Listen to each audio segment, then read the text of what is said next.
ഇന്ത്യക്ക് നേരെ വീണ്ടും അമേരിക്കയുടെ തിട്ടൂരം. 30 ദിവസത്തേക്ക് റഷ്യയിൽ നിന്നുള്ള എണ്ണ വാങ്ങാൻ അമേരിക്ക ഇന്ത്യക്ക് അനുമതി നൽകിയിരിക്കുകയാണെന്നാണ് അമേരിക്ക ഇന്ന് ട്വീറ്റ് ചെയ്തിട്ടുള്ളത്. ഒരു പരമാധികാര ജനാധിപത്യ രാഷ്ട്രത്തിന്മേലുള്ള ഒരു സാമ്രാജ്യത്വ രാജ്യത്തിന്റെ കടന്നുകയറ്റമായി തന്നെ ഇതിനെ കാണണം. നമ്മുടെ രാജ്യം എന്ന് പറയുന്നത് ഒരു സ്വതന്ത്ര പരമാധികാര റിപ്പബ്ലിക് രാജ്യമാണ്.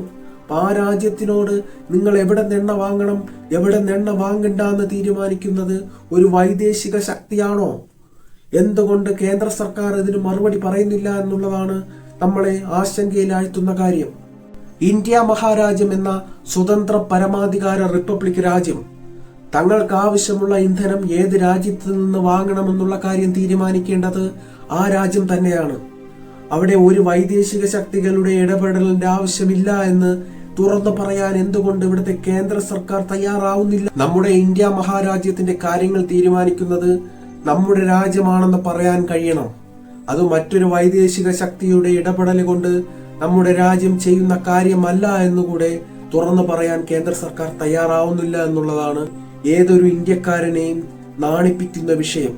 നമ്മുടെ പ്രധാനമന്ത്രി മൗനം പാലിക്കുന്നു, നമ്മുടെ കേന്ദ്ര സർക്കാർ മൗനം പാലിക്കുന്നു എന്നുള്ളത് വളരെ ആശങ്കപ്പെടുത്തുന്ന കാര്യമാണ്. ഒരു കാര്യം മനസ്സിലാക്കുക, നമ്മൾ അമേരിക്കയുടെ കോളനിയല്ല. നിങ്ങളുടെ ഈ അപകടകരമായ മൗനത്തിനെ തന്നെയാണ് ഓരോ ജനാധിപത്യ വിശ്വാസികളും ഇന്ന് ഭയക്കുന്നത്. നിങ്ങൾ അമേരിക്കയുടെ മുന്നിൽ നമ്മുടെ വിദേശ നയം കൊണ്ടുപോയി അടിയറു വെച്ചിട്ടുണ്ടോ എന്ന് തന്നെ സംശയിക്കേണ്ടിയിരിക്കുന്നു. റഷ്യയിൽ നിന്ന് എണ്ണ വാങ്ങാൻ ഇന്ത്യക്ക് അനുമതി കൊടുത്തതിന്റെ വിശദീകരണം നൽകിയിരിക്കുകയാണ് അമേരിക്ക. ഇന്ത്യ എന്ന് പറയുന്ന രാജ്യം അമേരിക്കയുടെ സഖ്യരാജ്യമാണ്.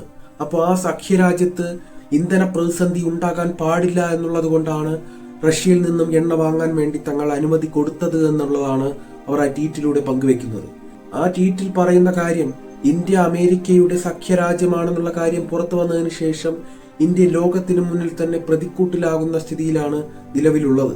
കാരണമെന്ന് പറയുന്നത്, കഴിഞ്ഞ ദിവസമാണ് ഇന്ത്യയുടെ നാവികസേനയുടെ പരിശീലന പരിപാടിയിൽ പങ്കെടുത്ത് നമ്മുടെ അതിഥികളായി പങ്കെടുത്ത് മടങ്ങിപ്പോകുന്ന ഇറാനിയൻ യുദ്ധക്കപ്പലിനെ അമേരിക്കയുടെ അന്തർവാഹിനി ടോർബിറ്റോ ഉപയോഗിച്ച് തകർത്തത്.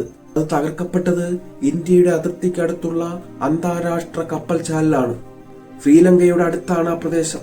ഇന്ത്യൻ നാവികസേനയ്ക്ക് കൂടുതൽ മെജോറിറ്റിയുള്ള സ്ഥലമാണ്. അപ്പൊ ആ ഒരു സ്ഥലത്ത് എങ്ങനെയാണ് ഇന്ത്യ അറിയാതെ അമേരിക്കയുടെ സബ്മറൈൻ എത്തിയതെന്നാണ് ഇന്ന് ലോകം ചോദിക്കുന്നത്. അമേരിക്കയുടെ ഈ സഖ്യരാജ്യം എന്നുള്ള ട്വീറ്റ് ഇന്ത്യയെ ലോകത്തിന് മുന്നിൽ പ്രതിരോധത്തിലാക്കുമെന്നുള്ളതിൽ യാതൊരു സംശയവുമില്ല. ഇന്ത്യയുടെ പരമാധികാരത്തിലേക്കുള്ള അമേരിക്കയുടെ കടന്നുകയറ്റത്തിൽ നിശബ്ദത പാലിക്കുന്ന കേന്ദ്ര സർക്കാരിനെതിരെ ശക്തമായ വിമർശനമാണ് രാജ്യത്ത് ഉയർന്നു വരുന്നത്.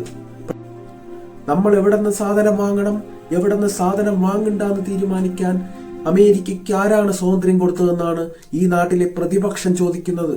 പ്രധാനമന്ത്രി നരേന്ദ്രമോദി ഇന്ത്യയുടെ വിദേശ നയം അമേരിക്കയ്ക്ക് മുന്നിൽ പോയി അടിയറവ് വെച്ചുവെന്നാണ് പ്രതിപക്ഷ നേതാവ് രാഹുൽ ഗാന്ധി ഇന്ന് വിമർശിച്ചത്. നമ്മുടെ ഭരണാധികാരികളോട് പറയാനുള്ളത്, ഇന്ത്യ എന്ന് പറയുന്ന രാജ്യം ഒരു ലോകശക്തിയുടെയും പ്രത്യേകിച്ച് അമേരിക്കയുടെ കോളനിയല്ല എന്ന് പറയാൻ ധൈര്യമുണ്ടാകണം. സ്വതന്ത്ര ഇന്ത്യ മഹാരാജ്യം സൃഷ്ടിക്കാൻ സ്വാതന്ത്ര്യ സമരകാലത്ത് നമ്മുടെ ധീരദേശാഭിമാനികൾ തങ്ങളുടെ ജീവനും ചോരയും നൽകി പടുത്തുയർത്തിയ രാജ്യമാണ് നമ്മുടെ രാജ്യം. അത് ഒരു ലോക പോലീസിന് മുന്നിലും അവരുടെ തിട്ടൂരങ്ങൾക്ക് മുന്നിലും പണയം വെക്കാനുള്ളത് അല്ല എന്നുള്ളത് നമ്മുടെ ഭരണകൂടം മനസ്സിലാക്കേണ്ടതുണ്ട്. കൂടുതൽ വീഡിയോകളും വാർത്തകളും കാണാൻ ഈ ചാനൽ സബ്സ്ക്രൈബ് ചെയ്യുക. അടുത്ത വീഡിയോയുമായി വീണ്ടും കാണാം.